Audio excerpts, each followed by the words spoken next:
You climb a short flight of stairs to a quiet, columned porch, and the exact same view stretches out in front of you that convinced one homesick, restless immigrant that this rugged American countryside was worth painting like nowhere else on earth. He painted that view from that porch more than any other scene in his career, and it eventually gave rise to an entire art movement. The porch is still standing, the mountains haven't moved, and today, you get to stand right where it all began. Welcome to Walking Tour of New York, a podcast dedicated to bringing you a new adventure somewhere in New York with every episode. Each week we'll travel to a different destination, from the streets of Manhattan, the Brooklyn waterfront, and the energy of Times Square to the Adirondack High Peaks, Finger Lakes wine country, Niagara Falls, the Hudson Valley, and hidden gems tucked away in small towns across this extraordinary place. If you're gearing up for your own trip, head over to northstartravelers.com, where you'll find gear recommendations to help you travel smarter, plus a full list of our other podcast shows covering destinations around the world. If you love discovering new places and planning your next adventure, follow the podcast so you never miss an episode. And if you're enjoying the show, leaving a positive review goes a long way in helping others find it. Now let's explore New York. You're in the village of Catskill, a small Hudson Valley community in Greene County, sitting right where Catskill Creek empties into the Hudson River at the foot of the Catskill Mountains. If you're coming from Albany, it's about a half-hour drive south. If you're coming up from New York City, you've put in roughly 2.5 hours behind the wheel, and somewhere along the way, the landscape stopped being flat and started folding itself into hills, then ridges, then real mountains, the same transition that astonished travelers 200 years ago, and the same one that astonished a young painter named Thomas Cole. Cole was born in 1801 in Lancashire, England, right in the middle of the Industrial Revolution. He grew up watching factories and smokestacks crowd out the countryside he'd known as a child, and that early loss would shape almost everything he painted later in life.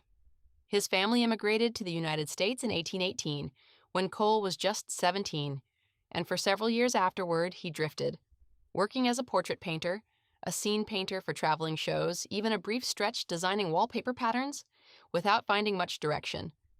Then, in 1825, he made his first trip up the Hudson River into these mountains, and whatever he was looking for, he found it. His early paintings of the Catskills caused an immediate sensation when they went on display in New York City, and within just a few years, Cole was widely regarded as the country's leading landscape painter. He went on to help found the National Academy of Design, traveled to Europe to study the old masters, and eventually produced ambitious allegorical series like The Course of Empire, but it was always these mountains he kept coming back to. In 1836, Cole married Maria Bartow, whose family owned a federal-style farmhouse here called Cedar Grove, built back in 1815 on land that had changed hands many times since a local landowner first purchased it from the area's indigenous inhabitants in the late 1600s.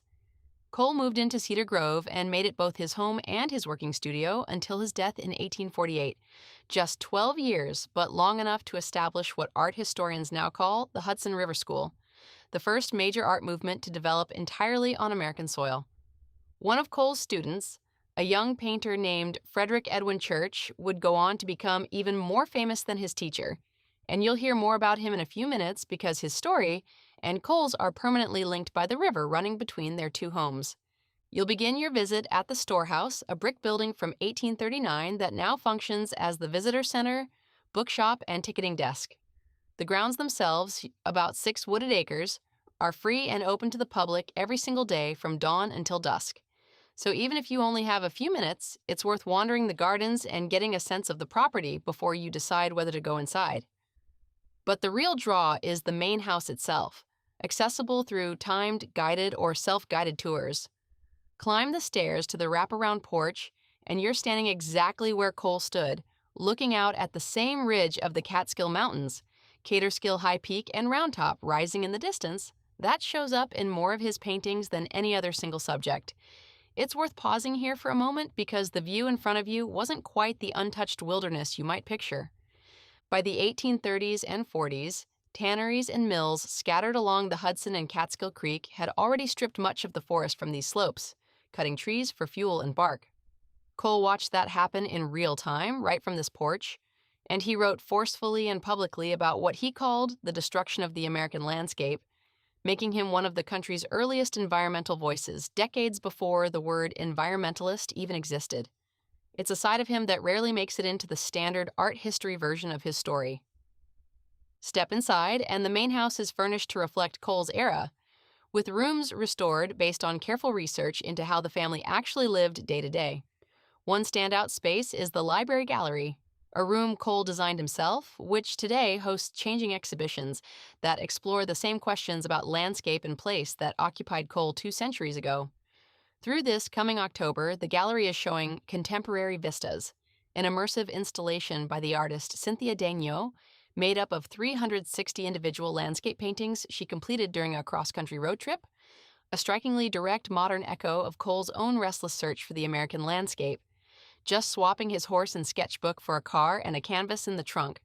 The site has also woven in a few digital storytelling elements throughout the house and grounds, layering in audio and historic images at key points without ever breaking the spell of walking through a 200-year-old home. From the main house, your route continues to the 1839 old studio, located inside the storehouse building, where Cole actually painted many of his major works. Standing in that room, you get a sense of the practical working side of his life. Not the celebrated public figure, but a man mixing his own pigments and stretching his own canvas in a fairly modest, workmanlike space. From there, you move on to the reconstructed 1846 new studio, a building Cole designed himself near the very end of his life, with far more architectural ambition than the old studio ever had. Today, it functions as a gallery for the site's rotating special exhibitions. Walking from one studio to the other, you can practically watch Cole's career arc unfold, from a struggling unknown working in a converted storehouse to one of the most celebrated artists in the country, commissioning his own custom-built studio. Before you leave, take a slower lap through the gardens and grounds. The plantings are chosen to echo what would have grown here during Cole's lifetime, and from a few different points on the property, you'll catch more framed glimpses of the mountains and of Catskill Creek below, little compositions that, if you squint, look a lot like sketches for paintings that never quite got made. Here's where the story opens up beyond Cole himself. A short distance away, near the western end of the Rip Van Winkle Bridge, you can pick up the Hudson River Skywalk, a pedestrian path that crosses high above the Hudson River and connects this site directly to Olana, the home of Cole's most accomplished student, Frederic Edwin Church, on the far shore in the city of Hudson. It's roughly a 6-mile round trip if you walk the entire span, with 3 scenic overlooks built right into the bridge itself. But even stepping out onto the walkway for a few minutes gives you a real sense of why this particular stretch of river produced an entire school of American art. There's a nice bit of regional trivia built into the bridge's name, too. It's called the Rip Van Winkle Bridge after Washington Irving's famous short story, which Irving set in these same mountains back in 1819, just a few years before Cole ever set foot here. Between Irving's fiction and Cole's paintings, this stretch of the Hudson Valley did more to shape America's early imagination of itself than almost anywhere else in the young country. Where Cedar Grove is restrained and federal in style, Olana is anything but. Church spent decades designing a Persian-inspired house with patterned brickwork and ornate ironwork, set above a 250-acre landscape laced with 5 miles of carriage roads that he laid out almost like one of his own paintings. Pairing the 2 homes into a single day makes for one of the more satisfying outings in the entire Hudson Valley. You're essentially watching one artistic lineage evolve from teacher to student in real time, separated by a couple of decades and a few hundred yards of open water.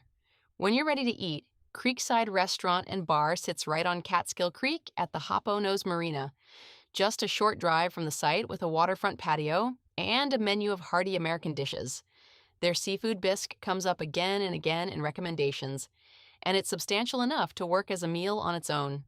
If you'd rather pair your meal with something local on tap, Subversive Malting and Brewing runs a farmhouse brewery and taproom out of a converted garage in downtown Catskill, where they malt their own grain on-site and serve smash burgers and sandwiches in a relaxed, dog-friendly beer garden, a good casual stop either before or after your visit. A few other sites are worth folding into your day. Beyond Olana and the Skywalk already mentioned, downtown Catskill's Main Street has quietly developed into a genuine small arts district, anchored by Create Council on the Arts, formerly known as the Greene County Council on the Arts, which runs a gallery and gift shop worth a browse if you have an extra half hour. And just a short drive toward the water, Dutchman's Landing Park offers an easy, flat waterfront walk with its own wide views of the river and mountains, a nice, quiet way to close out the afternoon. For lodging, Peloke's Motel sits close enough that you could walk to the site, making it a simple, no-frills option if all you need is a place to sleep for the night. For something with a bit more character, cross the river into the city of Hudson, where a cluster of bed and breakfasts occupy 19th century townhouses within easy walking distance of Warren Street's antique shops and restaurants. A fitting place to spend the night after a day spent retracing the footsteps of the painters who first saw something worth keeping in this valley. That brings us to the end of today's episode. Before you go, a few quick things. Subscribe so you never miss a destination, leave us a positive review to help others find the show, and share this episode with someone who loves exploring New York. And if you're hungry for more adventures beyond New York, visit northstartravelers.com to explore our other podcast shows and browse gear recommendations for wherever your next journey takes you. Your support means the world and keeps these adventures coming. Thanks for joining us, and happy trails.